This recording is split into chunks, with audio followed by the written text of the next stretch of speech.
Everybody been here today, and I decided I'm going to give y'all some more content. This isn't a very complex meal or a very long meal to make. This is going to be kind of a shorter thing to make.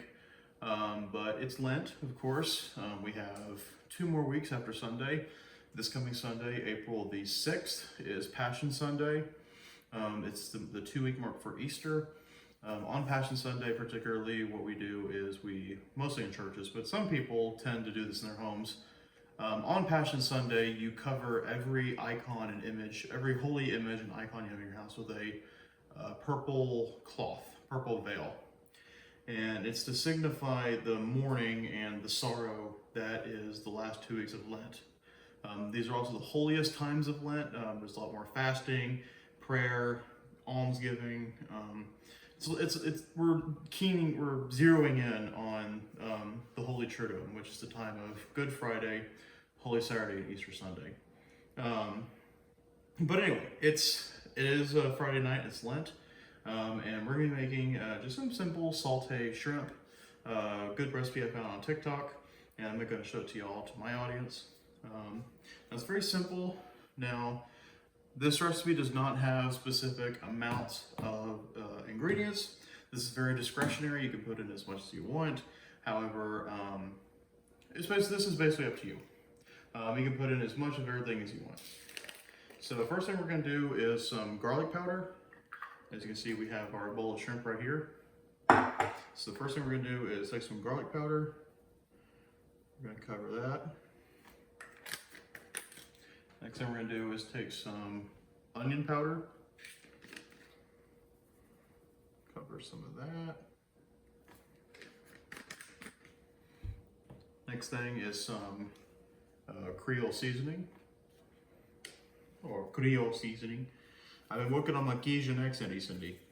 And by the way, it may not be perfect, Cajun accent, but I am part Cajun, so I can do this. Because a blood of my family Cajun, so I can do Cajun accent. Sorry, that's a little too extreme.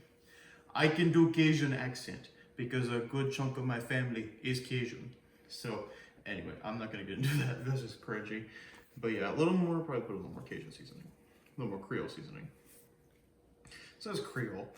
There is a difference between the Cajun and the Creoles. A very simplified way of putting it is that in Louisiana, Cajun people tend to be white, and the Creole people tend to be either black or mixed. And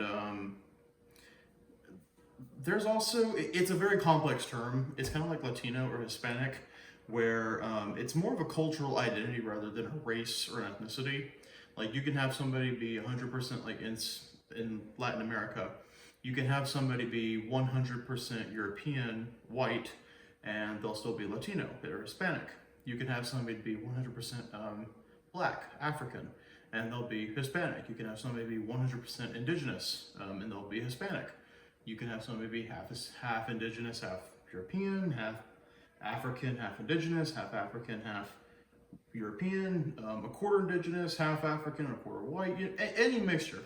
But they all are part of a cultural umbrella known as Hispanic or Latino culture. That's why people who are not from Latin America,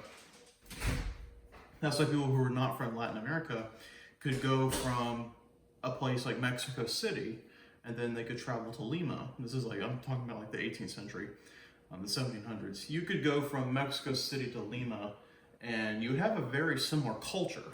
There'd be some differences, but it would still be, the culture would still be the same, Catholicism, Spanish language. You'd have different people of different races and ethnicities. You'd have some people, in certain parts, you'd have people that are you would have more black people, more indigenous people, more white people, more mixed people. Buenos Aires, Argentina was particularly a very European part of Latin America, a very white part. Places like Mexico were very indigenous. Central America, very indigenous, very indigenous. Then you have places like in the Caribbean, like the Dominican Republic, Puerto Rico, which were very African. A lot of African people there, mostly because of slavery, of course. But even though you'd see different people of different races, ethnicities, and mixtures, the culture, you know, everybody would be Catholic, everybody would speak Spanish. You know, there was still, everybody lived in the same cultural umbrella, but the people would be of different racial and ethnic backgrounds. Similar thing happened in Louisiana, but with Creole. But it was like a French Catholic umbrella. So you'd have people that were completely white, completely black, mixed, a little bit of some indigenous people, some people that are just people that were in mixed categories, but they'd all be considered under the Creole umbrella, even though there were, you know, different people with different racial, ethnic backgrounds. But anyway, that's just a quick rundown on the word Creole. It's a lot more complex than that. I recommend y'all looking into it yourselves or your own research. I can make a whole video just talking about that. A weird interest of mine I've had my whole life. Like I've always been interested in like, you know, studying genealogy, I guess like ethnic backgrounds, where people come from, how cultures develop. That's always been an interest I've had my whole life. But anyway, back to the cooking video. That's a, as I said, that's a whole other topic for a whole other day. But I just want to get that quick little rundown. But anyway, so add your Creole seasoning and then your pepper. Not too much. Well, you can add as much as you want. Get your pepper. And then get your paprika. You could add cayenne if you want to instead of paprika. We're gonna do paprika. Get that nice little red coat. It's kind of clumped, I think. Oh, there we go. That's still kind of annoying. I don't want it to come out too much, so I don't want there to be too terribly much, but just a good amount. Okay, that should be good. Now we're gonna add a little bit of olive oil and avocado oil. It doesn't really matter. Shouldn't be too different. We cook with this all the time. So we're gonna add a little bit of oil, maybe a little more. There we go. That should be perfect. And then we're gonna stir it up.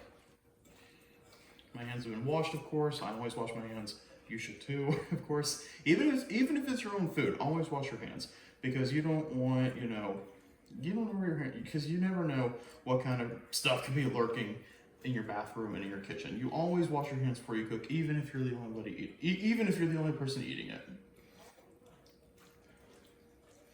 Okay, so this should be good. All right, that looks good. Hands are all covered, of course. But anyway, so this looks real good. We got that all stirred up. I'm gonna wash my hands, and we're gonna start with the skillet. All right, so we have our skillet here on the stove. Now we're gonna add butter, garlic, and of course, olive oil. We're gonna get our spatula ready. We'll have everything ready before we get started. Our spatula, and then we're gonna turn on the heat. I'm gonna put it on right around 3. Put some butter in. And putting your oil.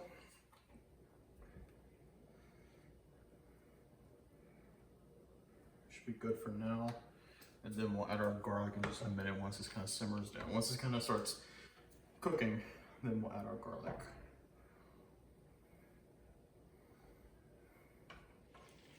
Okay, so our butter is really simmering here, really cooked down. So now we're gonna go ahead and try this spoon. Then again, of course, add as much garlic as you want, however much of a garlic lover you are. I like garlic a lot, so I'm gonna add a lot of garlic. Definitely no vampires in this house. No vampires coming anywhere near me, definitely, because I love garlic.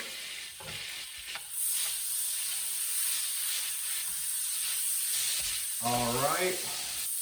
Once you got this really cooked in, once you got this cooking, kind of frying, kind of sizzling like this, now we're gonna add our shrimp, of course.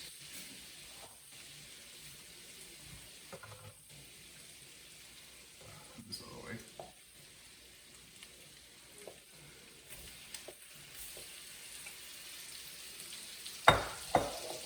All right, and of course, spread your shrimp out.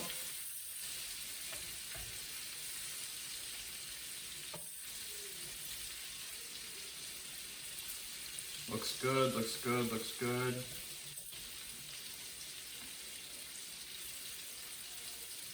All right, so that's all for now. I'm gonna try to get y'all a little closer look.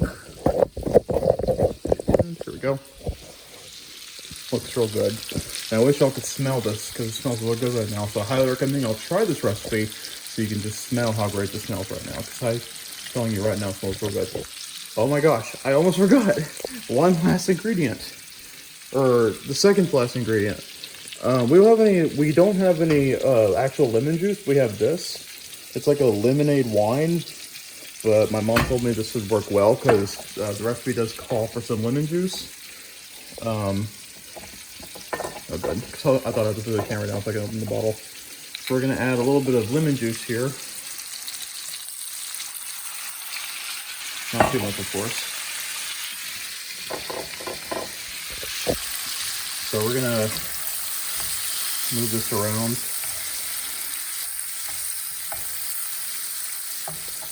All right, and kind of spread it out a little bit. All right, yeah, this smells real nice. Then again, as I said, add every ingredient you see is discretionary. You can add as much of whatever you want. So I'm gonna go ahead and put a lid on top of this shrimp. Yes, we're making margaritas. My parents are out in the garage eating crawfish. I like crawfish meat. Like I really love crawfish etouffee. But I cannot say I'm the biggest fan of eating crawfish, you know, like straight out of the body after they've been boiled in seasoning. But as again, I like crawfish etouffee, but I don't like necessarily crawfish boiled. I don't like it. They're okay. They're okay. But I don't prefer it, so that's why I have this shrimp, because I'm making sauté shrimp. Because, you know, of course, crawfish are permitted under the laws of Lent. You know, they're a water-based animal, so their flesh is permitted to consume. So, I mean, of course, those lobster and shrimp, another crustacean. So yeah, I'm eating shrimp, they're eating crawfish. And we're gonna come back in a few minutes, see how this is doing. Right now my heat is on 3. Maybe I should turn it down a little more. I don't want this to cook. I don't want it to burn. I'm gonna turn it to 2. Because dang it, we do not want this to burn. We want it to be nice and simmered. So I'm gonna put it right in between 2 and low. We have a nice little fire. Let's see. That's a good fire. That's a good simmer. So let it simmer for a few minutes and come back in a few minutes, see how it looks. And we're gonna go see to the next step. Okay, so unfortunately we didn't have any parsley, something I was unhappy about, but still, look at this shrimp. Look at this, oh my gosh. Looks really good. Butter and spices, garlic, looks really good. And I wish I filmed it earlier, but I don't really want to go film out there. But my parents tried it. They said it was really good. It was really tasty. Utterly fantastic. And I highly recommend y'all try this. My only regret is that I didn't have any parsley. And I don't want to put anything else on it because I don't really trust anything else. So parsley was the only thing I wanted to put on there. So I highly, highly, highly recommend y'all try this recipe. It's really good. Looks really good. It looks really nice. Tastes amazing. Look at the saltiness. I know some of y'all may not like the dark, almost burnt look, but we really like that. It's a really nice look in my opinion. So highly recommend y'all try this. It smells good, tastes good. So highly recommend as always. Well everybody, thank you for tuning in today's other episode of the Daily Life and Adventures of Ben. I guess my margarita's starting to kick in. But anyway, this recipe is really good. As I said, highly recommend y'all try it. We all liked it here, and I really liked it too. Can't wait to have all this. Happy Lenten Friday. But anyway, thank you for tuning in today to another episode of the Daily Life and Adventures of Ben. I hope you liked this episode, and as always, thank you for tuning in, and yeah, thank you.